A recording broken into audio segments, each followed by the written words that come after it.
Hey everybody, Phil here. It's June 2nd, a little after 6 a.m., and I'm going to play the 25K Heads Up No Limit WSOP event today, which I'm excited about. It feels kind of off in the distance right now because it's so early, and actually my schedule. So I'm waking up. My son's going to wake up in like 10 minutes, and I'm going to hang out with him for a couple hours before dropping him off at more than a couple hours, dropping him off at my sister-in-law's house. Agreed to watch him. Farah, my wife, made day 2 of the it's a freeze out, $2,500 or $1,500 freeze out, which is the first event she played yesterday. So she was up till 2, 3 a.m., I'm sure. So I've got the little guy in the morning, and then we're both going to play today.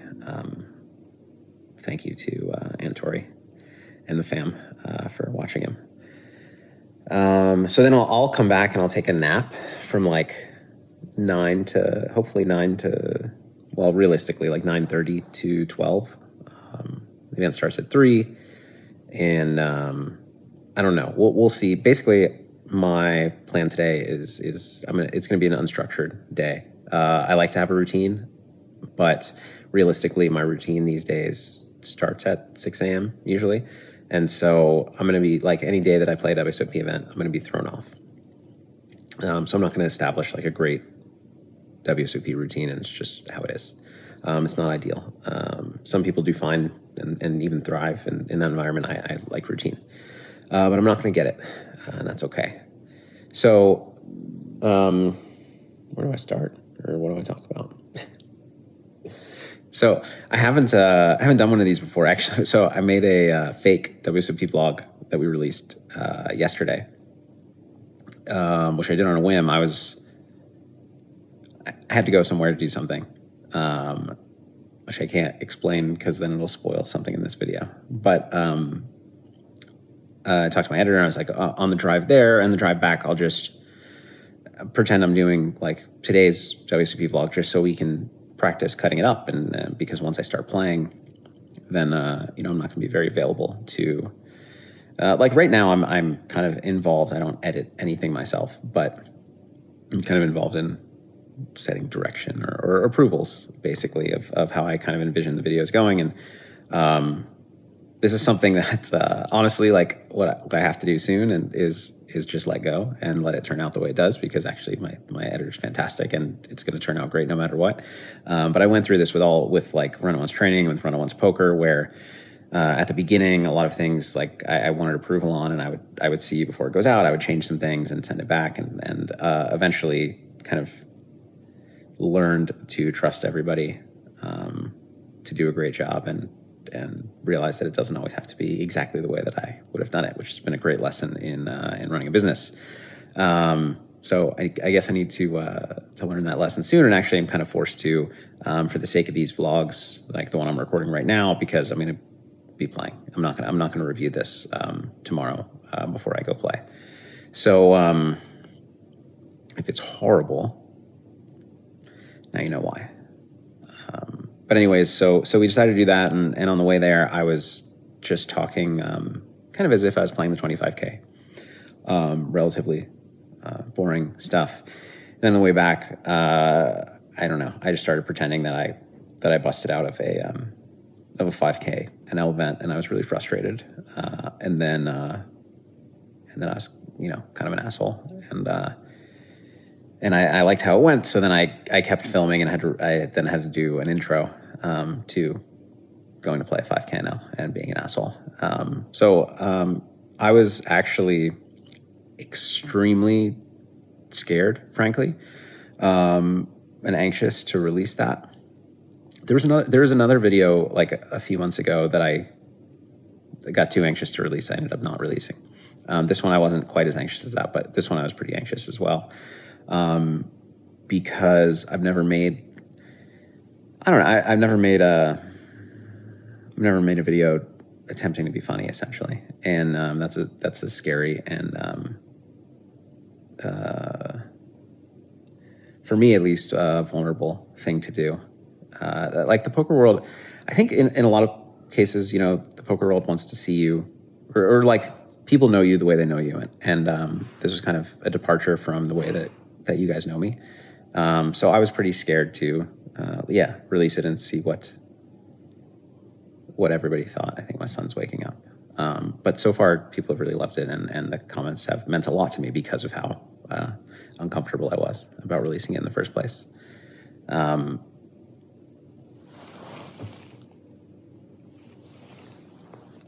We'll see. I just don't want him to wake up. All right, actually, I don't want him to wake up. My wife.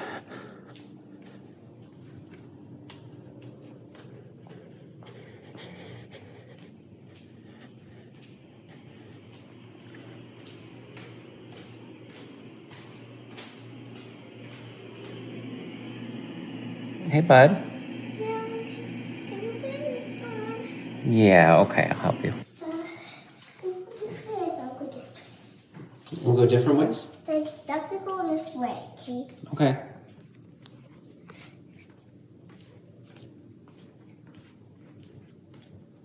All right, see you later, bud.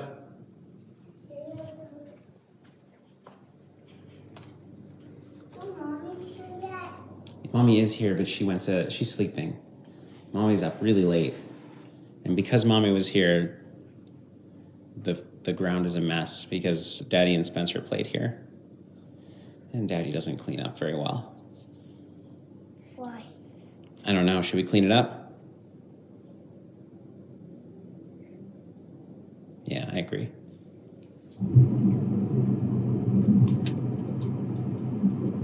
All right, so I'm headed to drop Spencer off at his aunt and uncle's, and it's 8:35. I'll probably be back at, I don't know, 9-ish, a little after, and take a much needed nap. I mean, I feel fine now, but you know, I'm going to bed these days at like 9-ish usually, and if I make it through my first match today, then okay, bud. If I make it through my first match today, then I don't know, maybe until 11 or something, probably. All right, it's 9:23, and I'm gonna take a nap. I'm actually in a different room than Farah because she woke up already, but she's taking a nap and trying to go back to sleep. And I don't want to wake her, and I don't want her to wake me when she gets up and goes to her tournament. So gonna rest up. Hopefully, can get 2+ hours, and that'll be enough. 2 hours will be enough. Less than 2 hours will be not great, but I'll survive one day. Then it's really on like the second day of bad sleep that I start deteriorating. So I'll talk to you guys soon. Hey guys, we are headed to play the 25K heads up. Hopefully Thomas can work on the background noise with this. I had to switch my camera from up here to here because it fell off and it's attached to a vent. And I very easily overheat, and when I do overheat, I'm super miserable. So I have the air conditioning on full blast, so it's probably gonna be kind of loud. Maybe he can work his magic, but hopefully you can hear me. Excited to. I started recording a couple of times, like turn the air off on these vents and just on like the lower vents, and I wanted to die. So this is how it's gotta be. I'm excited for this event, which I may have mentioned. I really struggle with like 8 to 9-handed World Series poker events, or just live poker in general, unless it's a mixed game, which kind of keeps it more engaging. Just because, I don't know, I'm used to really fast action, playing, 2 tables heads up online usually. So a heads up tournament is great. Basically any 6 max or less tournament, I feel happy. And then 7, I feel okay. 8+, not good. So I actually, obviously heads up PLO is my main game by far, but I actually spent a little bit of time earlier this year studying heads-up no limit hold'em because I was hoping to get a no limit hold'em challenge, but so far no luck. But I spent like a month, not this last month, but the month before last. I spent like,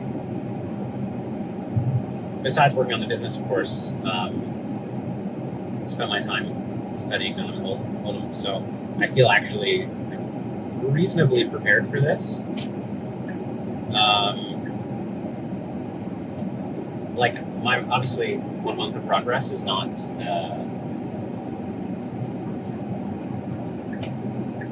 it's not enough to be really strong at a game, but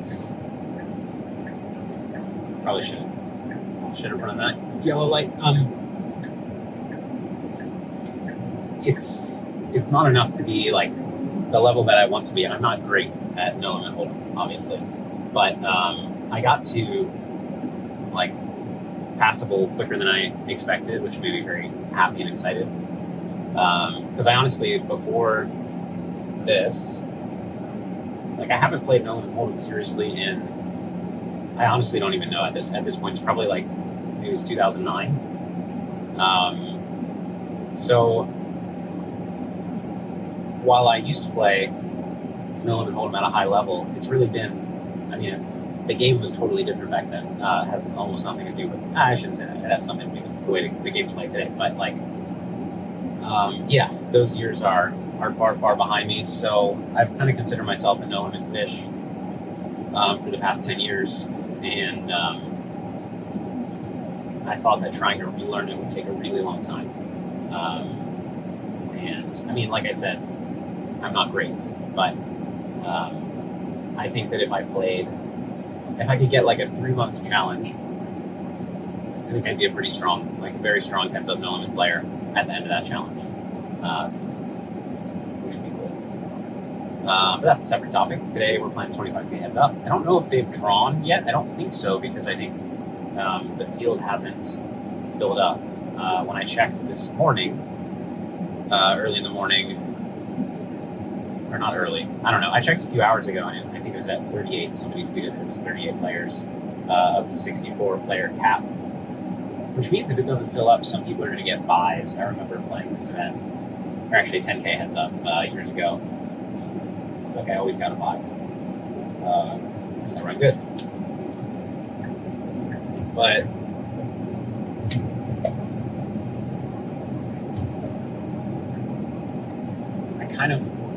I guess I hope for a buy, but I want to play.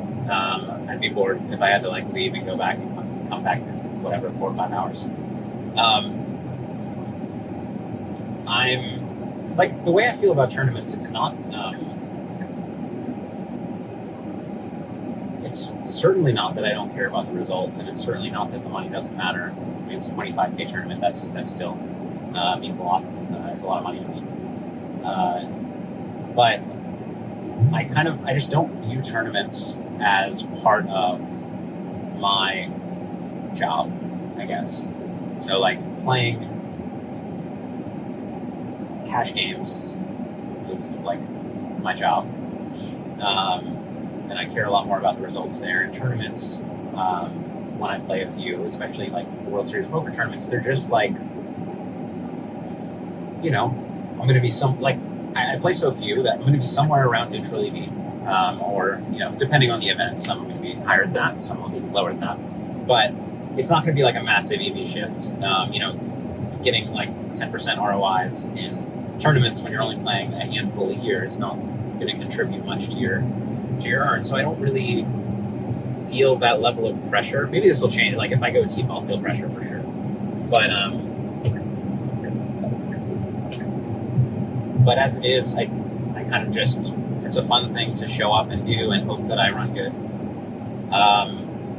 And with that in mind, like part of running good is who you get matched up with. But I just kind of, in the past when I played like a 10K heads up, I would care a lot about who I got matched up with, because it's part of your EV.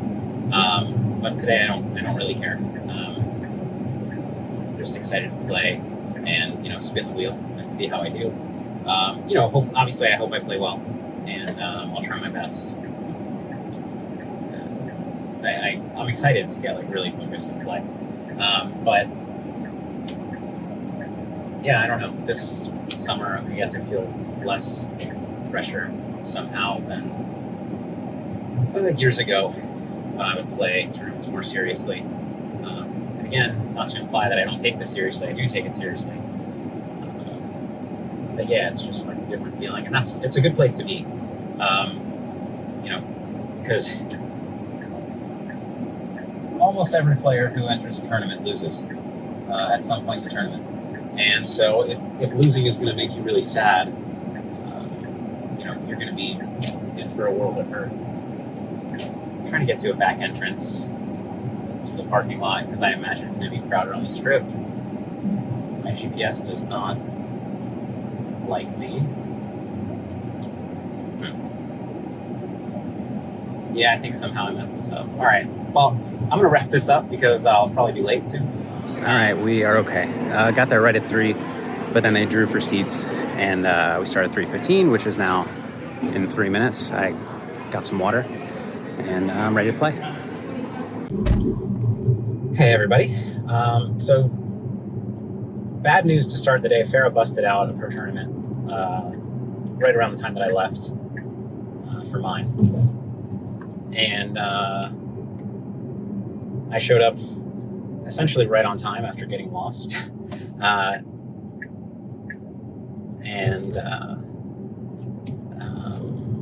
they drew for seats. It actually filled up at the last minute. They didn't have 64 players till the very end. And then they gave us a 15-minute break, so I went and grabbed water and came back. We got matched up with William Stanford, who goes by Cody. I saw his, so I never played with him before. I saw his name on the screen. And I sat down and introduced myself. He introduced himself to Cody, and I was confused.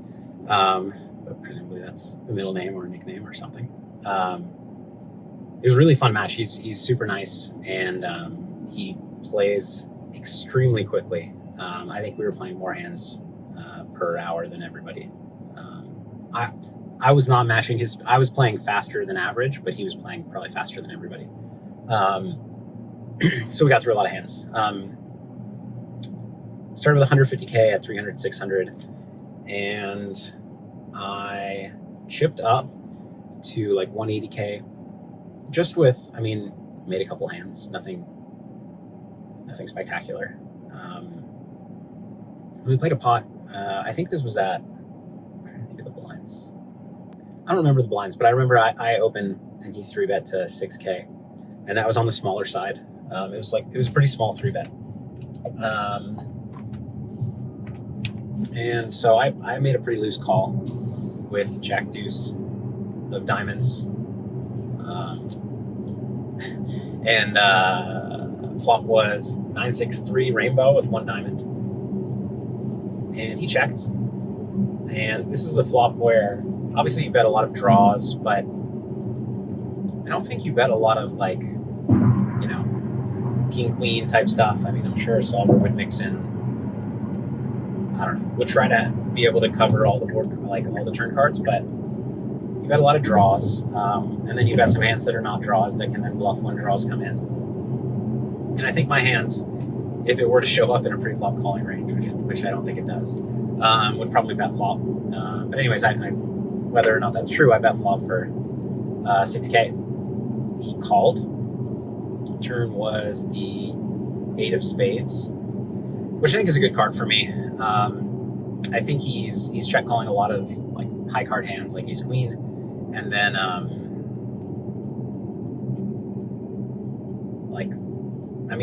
basically a lot of hands like that, king queen. I think that he's much more likely to.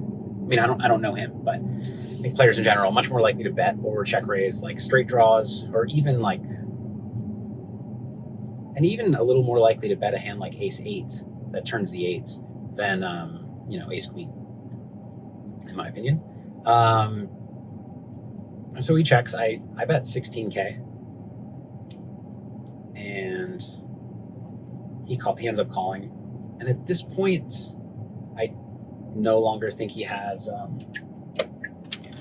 I no longer think he has no pair. I think he probably has ace 3 or king 6 or something like that. Most of the time, obviously, you can have some other stuff. Some probably like ace or king, like ace 10 or ace 7, or ace 5 maybe. That turns some outs in addition to just having ace high.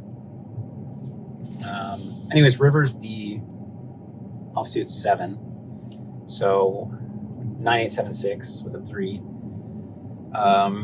He checks, and I mean, at this point, I don't want to bet non-straights, and I want to bet big with straights, and I think I probably just want to bet one sizing with both straights, just so that I'm not giving something away. Obviously, we've never played before, and he's not going to like have a history to read into, but I still like to try to play my hands in a way that makes sense, kind of in theory.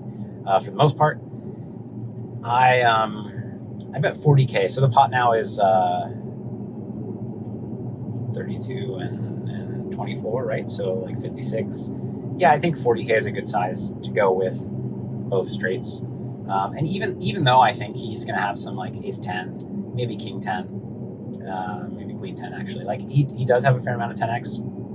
I think he also just has like ace 6 and ace x or whatever, king queen of spades that turn spades, and even like ace 7 that rivers the pair but you can't call because like everything gets there.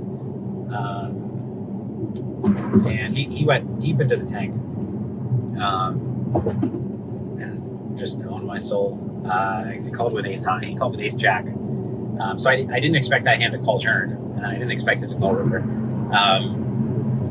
So I mean, it makes my bluff pretty bad, but I don't know. I felt like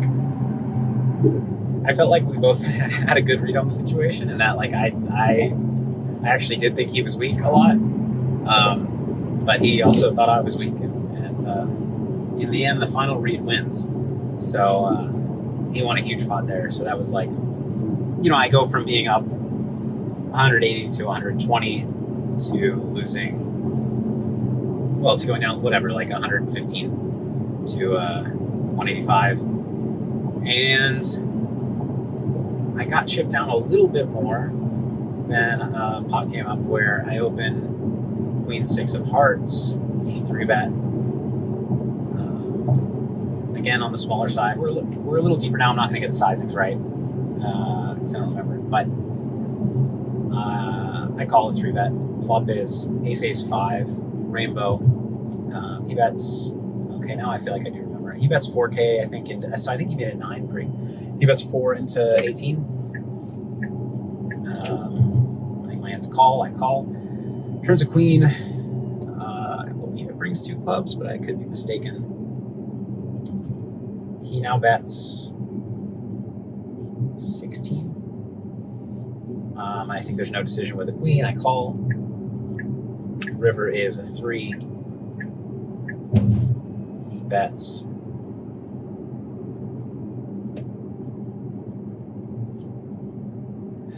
It's something in the neighborhood of 30K. I think like maybe 30, 35.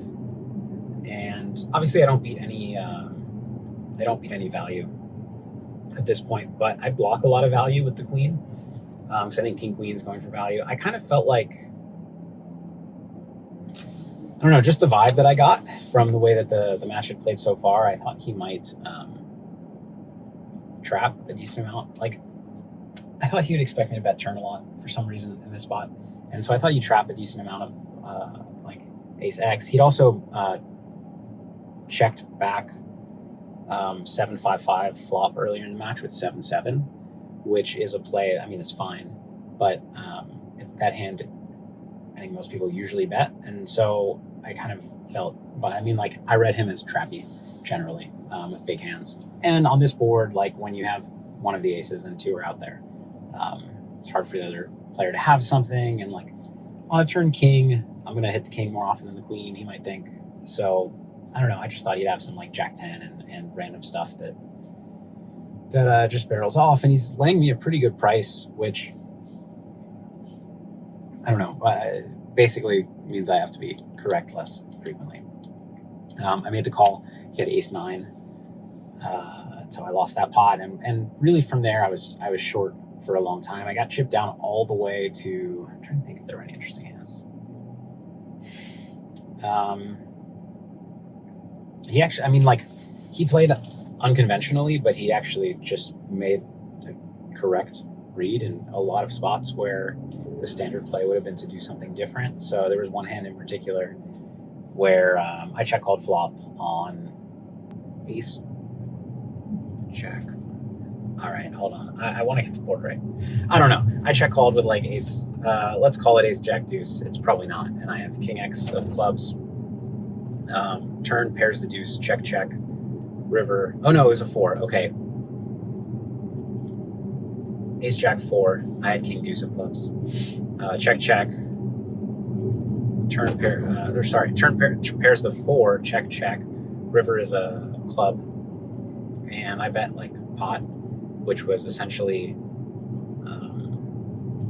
like 60. It was 60% of my stack, and he just called with a 9-high flush, which I would have loaded in with if I were him. So he saved a lot of money there. He had one other hand like that where he just had like a hand that he could have. The other one was closer. This one was more impressive. But yeah, he just made some very good reads in a lot of spots. And I don't know. At one point, I had 17K at like 1K, 2K blinds. I doubled up on a flip, and I don't know. Basically, I had 3 flips. The last one was my 6s to his ace 9, and he won that one, and that was it.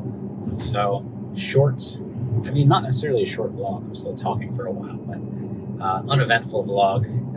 We played 1 heads up, sit and go, and we lost. So I don't know. I had a ton of fun, and a lot of times I go play a tournament like this, and I have a ton of fun. And I'm like, oh, I want to play another tournament. I want to play more, but I don't want to go play a 9-handed tournament after playing a heads up tournament. If there was another heads up tomorrow, I'd be playing it. I just love heads up tournaments, but. Yeah, that was that. I feel pretty good. I feel that I played well, despite the fact that he read me correctly many times. And but as long as I think I played well, then I'm happy. So I'm happy. I feel good.